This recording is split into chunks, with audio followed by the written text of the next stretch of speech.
Hello दोस्तों, कैसे हो आप सभी लोग। उम्मीद करता हूँ सब खैरियत से होंगे। तो आज भी मेरे पास आपको बताने के लिए काफी अपडेट्स हैं, तो वीडियो को अंत तक लाजमी देखिएगा। तो सबसे पहले बात करेंगे डकी भाई के बारे में। डकी भाई की कल कोर्ट में पेशी थी बेल को लेकर, लेकिन कोर्ट ने उनकी बेल रिजेक्ट कर दी है। इसी से रिलेटेड अपडेट किया है डकी भाई के भाई जिया ने। आप खुद सुन लें इस बारे में उन्होंने क्या कहा। ये बताइए कि आपकी फैमिली के लिए कितना मुश्किल वक्त है, क्योंकि साथ आपकी फैमिली के बड़े हैं, तो कितना आपने स्ट्रगल किया, क्या क्या मुश्किलात आपको पेश आई हैं?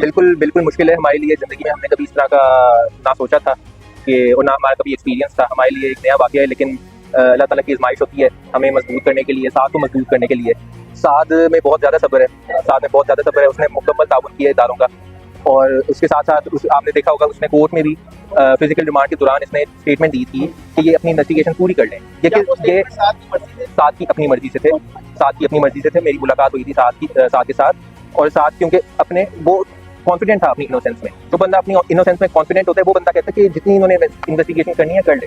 जेल में आपके साथ से मुलाकात हुई, जेल में साथ को क्या फैसिलिटीज मिल रही हैं, क्या स्पेशल ट्रीटमेंट है या एक आम जैसे हवालात मिलती है वैसे? जो किसी भी तरह का कोई स्पेशल ट्रीटमेंट नहीं है। इसके साथ इनमेट्स हैं, खाना पीना जो बाकी खाते हैं वही एक होता है इसका। वही खाना खा रहे हैं, स्पेशल आप लेके जाते हैं? हम ले जाते हैं उसके लिए खाना ना, और बाकी कुछ लोग फैसिलिटेट कर देते हैं, वो चलता रहता है। जैसे मुलाकात की प्रॉब्लम तो नहीं हो रही आपकी फैमिली की? अच्छा, मुलाकात ये भी हो जाती है। मुझे बताइएगा कौन सी कैटेगरी दी गई है, क्योंकि जो ऐसे लोग होते हैं जो बड़े लिखे होते हैं उनको बी कैटेगरी दी जाती है, फैसिलिटीज मिल रही है? कैटेगरीज का मुझे पता नहीं, लेकिन बी क्लास बिल्कुल भी नहीं है, उससे नीचे की है। अच्छा यार भाई, आपको समझिए कि साथ की आपसे बात हुई, कितना कॉन्फिडेंट है इस केस को लेकर, इस केस में बड़ी क्योंकि सोशल मीडिया में बड़ी बहस हो रही है इस मामले पर, क्या बात हुई है साथ से? आप साथ के कॉन्फिडेंस का मुझे पता नहीं, क्योंकि जो बंदा अंदर होता है वो ज्यादा ओवरथिंक करता है। बाकी हम पीछे मेहनत कर रहे हैं, अपनी हमारी लीगल टीम है, आप लोग हैं, सहाफ़ी हैं जो मीडिया में उसका अच्छा परसेप्शन आप लोग प्रमोट करते हैं, ठीक है, और सच्चाई के साथ। इसके अलावा डकी भाई के वकील ने भी मीडिया टॉक करते हुए बताया है कि ये आर्गूमेंट्स 1 घंटा तक चले और हर सवाल का जवाब बखूबी दिया गया, और NCCIA को हर सवाल में चुप करवाया गया क्योंकि उनके पास कोई प्रॉपर जवाब था ही नहीं। आप खुद सुन लें इस बारे में उन्होंने क्या कहा। जैसे आप तमाम दोस्तों के इल्म है कि पोस्ट बेल हमने फाइल की थी साथ की, तो आज उस बेल के हवाले से प्रोसीडिंग थी। आज आर्गूमेंट्स हमारे इन डिटेल हो गए। डिटेल के बाद अब वेट फॉर ऑर्डर है। सर आर्गूमेंट्स क्या हुआ? आर्गूमेंट से बजन होपफुली मेरा ख्याल शायद आप दोस्त भी कोर्ट में मौजूद थे। सर आज हमें नहीं, वेरी अनफॉर्चुनेट, ये गलत हुआ है क्योंकि कोर्ट में तो कोई भी खड़ा हो सकता है। अच्छा, गुजारिश इसमें ये है कि आज हमने डिटेल आर्गूमेंट्स किए हैं बेल के ऊपर, और बड़ा क्लियर केस है, ओपन एंड शट केस है ये। नंबर 1 जो हमने जिस चीज़ पर सबसे ज़्यादा एम्फसाइज़ किया आज कोर्ट के सामने, वो ये है कि 13 जून 2025 को इन्होंने एक इंक्वायरी होल्ड की अपनी FIR के जो इन्होंने डेट मेंशन किया उसके मुताबिक। उसके बाद 17 अगस्त 2025 को इन्होंने FIR लॉन्च कर दी। अब FIR की स्टोरी तो जैसे आप सबके इल्म में, आपके सामीन के इल्म में भी है, मैं इन डिटेल नहीं जाऊँगा, लेकिन सिर्फ इतनी बात करूँगा। वो एलिगेशन ये है कि साद ने मुबैना तौर पर कुछ इलीगल और बैंड, मैं दोबारा वर्ड यूज़ करूँगा, इलीगल और बैंड जो ऐप्स हैं उनको उसने प्रमोट करके उसने क्राइम किया। ये नट शैल उसका FIR का। अब उसमें जो लीगल क्वेश्चन हमने वहाँ पे रेज़ किया है, जिसका कि प्रोसिक्यूशन के पास जब उधर क्रॉस आर्गूमेंट्स भी हुए हैं और हमने अपने आर्गूमेंट्स के बाद ये क्वेश्चन थ्रू कोर्ट प्रोसिक्यूशन को पुट अप किया, तो उसका जवाब कोई नहीं था। तमाम दोस्त मौजूद थे वहाँ पे।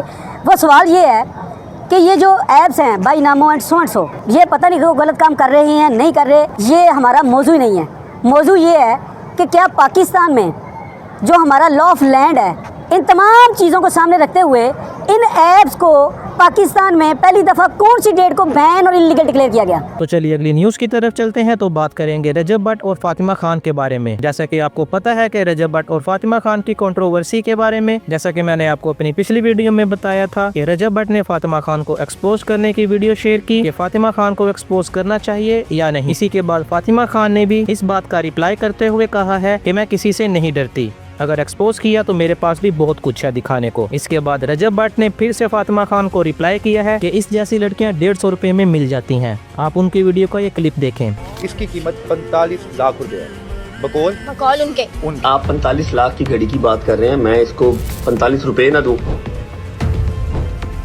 हम गाड़ी में बैठे हैं, मुझसे छीना झपटी हुई है, मुझे थप्पड़ मारा है। किसने मारा? उसी बगैर शख्स ने। वैसे भी इस तरह की जो लड़कियां ना 150 पे मान जाती हैं।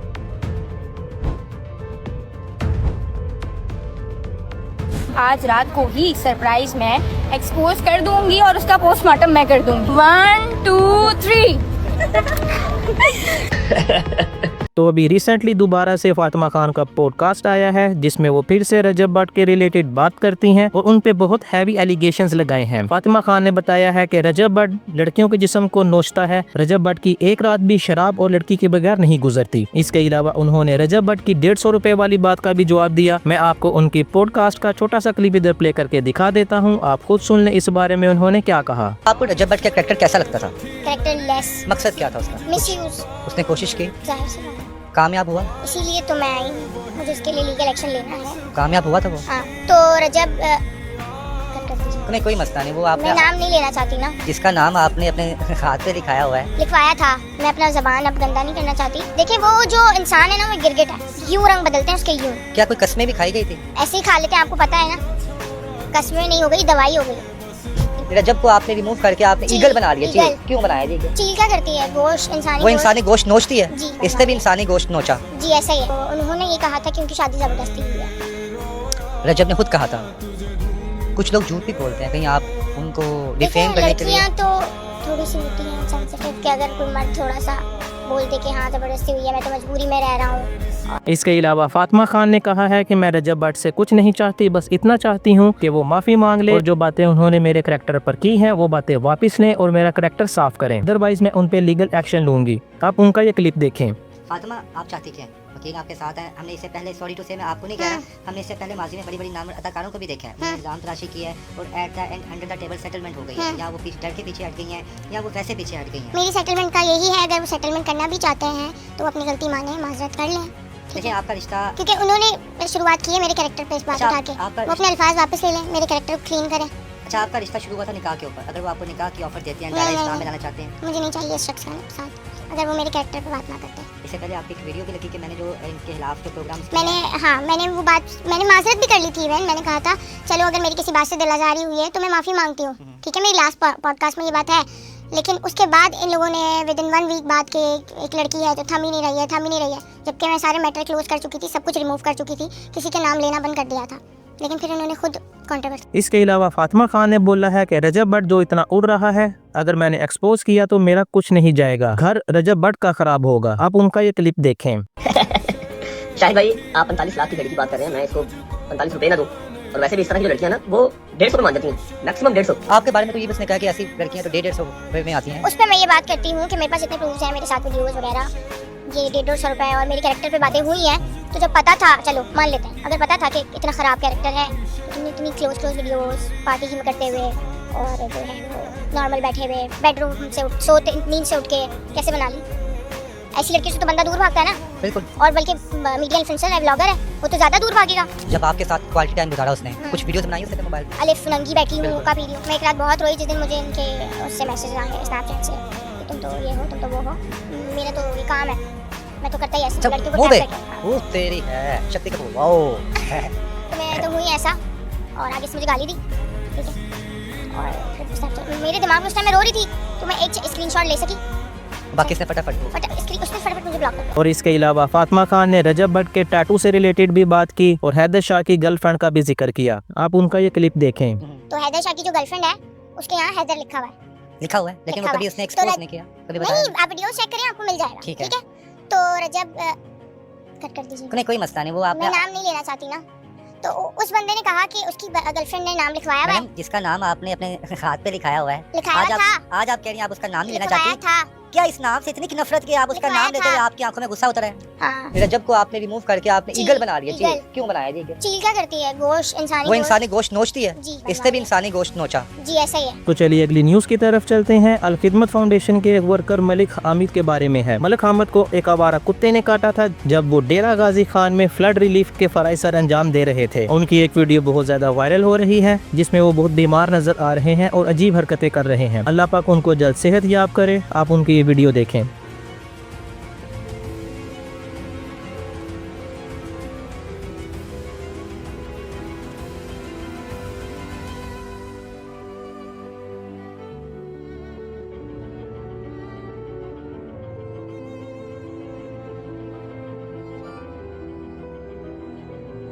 तो चलते हैं अगली न्यूज की तरफ। अफगानिस्तान के एक लड़के की न्यूज आ रही है जिसे आप सुनकर शॉक हो जाएंगे। अकॉर्डिंग टू टाइम्स अल जबरा हमें बताया जा रहा है कि 13 साल का अफगानी लड़का प्लेन के लैंडिंग गियर में छुपकर दिल्ली एयरपोर्ट पहुंच गया और अब उसे दिल्ली पुलिस ने अरेस्ट कर लिया है और इन्वेस्टिगेशन जारी है। तो चलिए अगली न्यूज की तरफ चलते हैं जो कि आतिफ असलम से रिलेटेड है। रिसेंटली आतिफ असलम एक लाइव कंसर्ट कर रहे थे जहां उन्होंने अपना ऑटोग्राफ एक पेपर पर लिखकर उसे प्लेन बनाकर ऑडियंस में फेंक दिया, जो कि क्लिप बहुत ज्यादा वायरल हो रहा है। आप ये क्लिप देखें।